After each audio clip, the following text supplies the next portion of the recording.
Welcome to the completion of Luxury Games 6. We'll have the top 16 breakdown. I'm going to cover a couple deck lists in this video.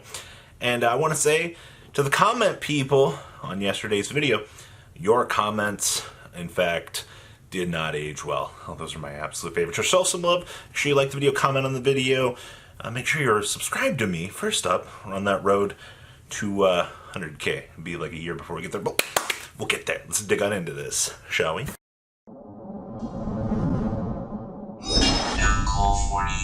Alright, LCS, top 16. So yesterday we saw what? We had a lot of Dragon Link. A few people were commenting yesterday morning. They were like, what's going on in the LCS? And all the comments I read from like 4 people were like, Dragon Link, Dragon Link, Dragon Link.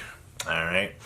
So we had top 16, 6 Dragon Link actually scraped in, which pretty impressive.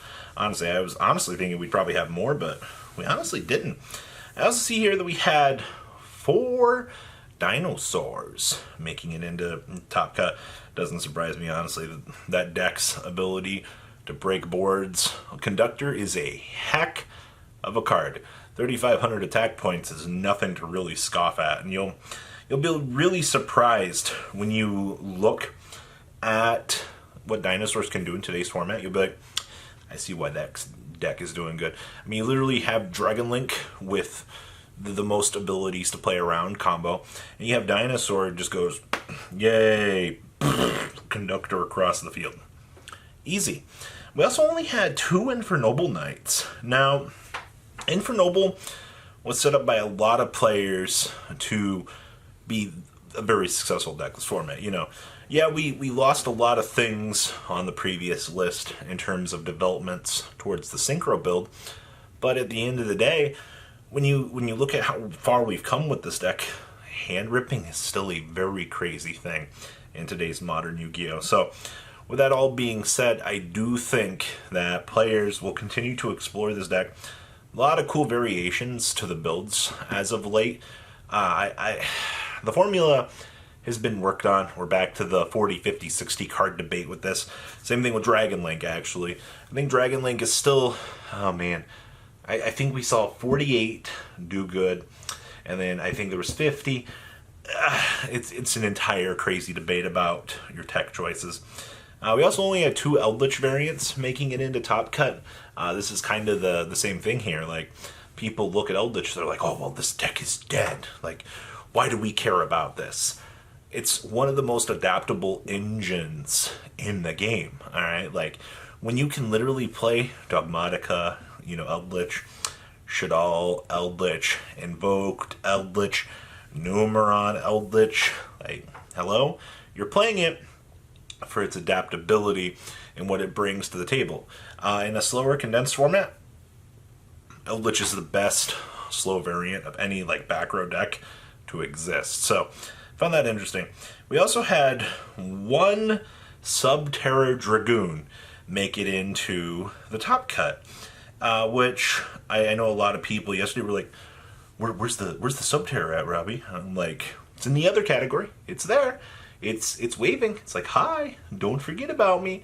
So, yes, the deck is still a very good rogue pick, 100% of the way.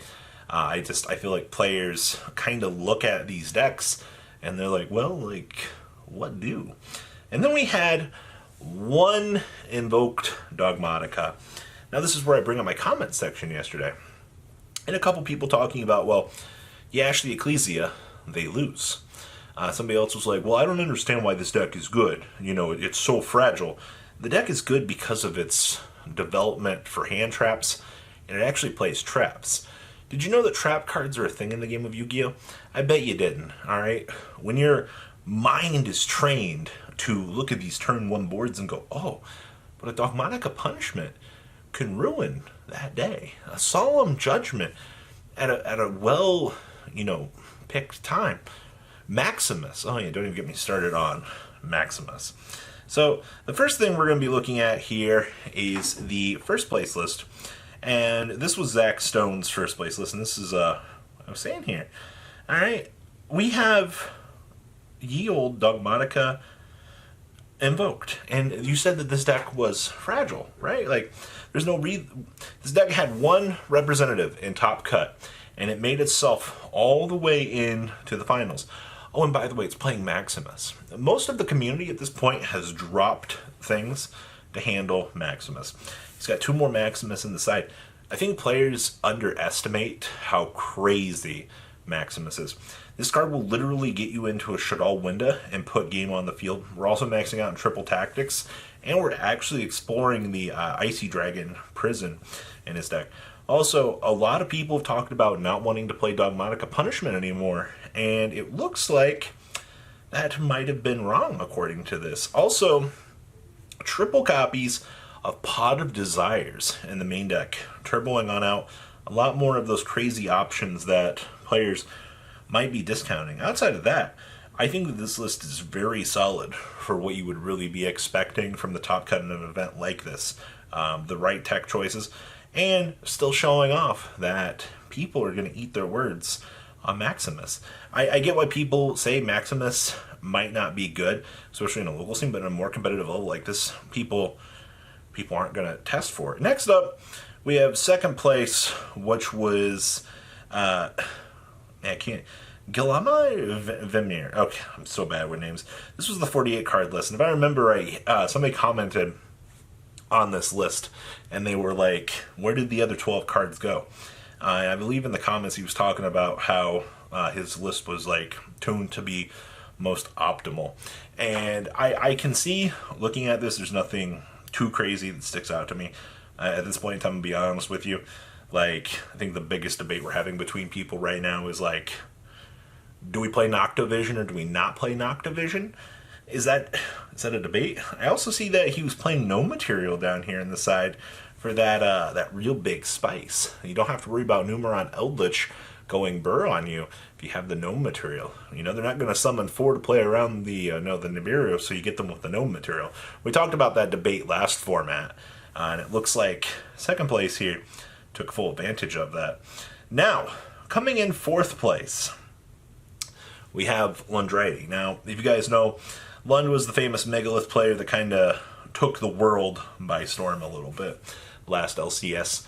And he came back playing, I believe he was testing out the French player Gabriel, I can't remember his last name. Lund was testing his list from what me and him were talking about. But as you can see here, his list, very, very standard. I see Plague Spreader rearing its head here. I see that, I believe that's a Olion, or it's not Olion, but it's one of the Mecha Phantom Beasts as an extender there.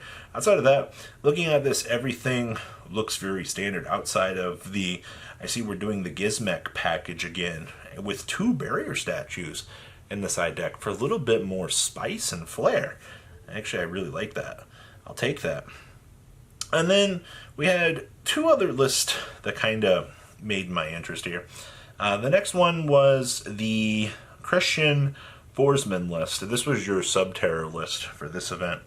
And looking at this, Subterror Gober, like, that's literally all. TC Boo being backed by a Dragoon scares the ever-living crap out of me. Alright, like, you think you're having a good time, and then you're looking at actual traps backing up a Dragoon, and you're like, oh, how do I out that? And you're literally you're like, I don't feel so good, Mr. Stark, that entire matchup. That's literally how it feels to play against Subterror in the modern day.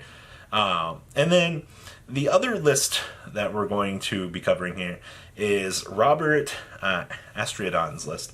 This was Eldritch with a DDD package, basically Rocket DDD, Dragoon, Dragon Link, full combo. I don't even know where to start with this list. I'll be honest with you, looking at this list, it looks like a giant pile of cards. You just decided that, today I want to play Eldritch cards in my Dragon Link deck, but I also felt like playing DDD. And I believe there is a level of synergy here that it makes sense. You know, once the combos start extending and you start resolving these effects, you'll be in a good position. That's literally how it feels to play kitchen sink decks like this. But I like it. It feels very innovative. for what we've got. So those are your interesting deck list that I saw. I'll talk about a couple others later today, a little bit more in depth on list. But those were the ones that everybody's like, "Oh, Robbie, post list, post list." Those were the ones that caught my attention. I was like, maybe we should look at these. So, guys, please leave a comment down below. Tell me what you guys think about the 6 LCS Dogmatika taking it down. I mean, well, Dogmatika Invoked. That's bad, says my comment section. Alright, it doesn't make sense. You ask the Ecclesia and they lose. They'll never win. One made it into top cut and ran it home. Just like your opinion. Thanks for watching, guys. Have a good rest of your day. Stream tonight, by the way, at 5. Thank you, patrons, for making the ride never truly end. Without you guys' support, well, I would probably be doing Truffle Shuffle videos for a living. Guys, please check out VanCole40 for all of your Cardfight Vanguard content brought to you by MCole40. And if you are looking to pick up singles, check out mcolegames.com for your trading card game needs. Thanks for watching, everybody.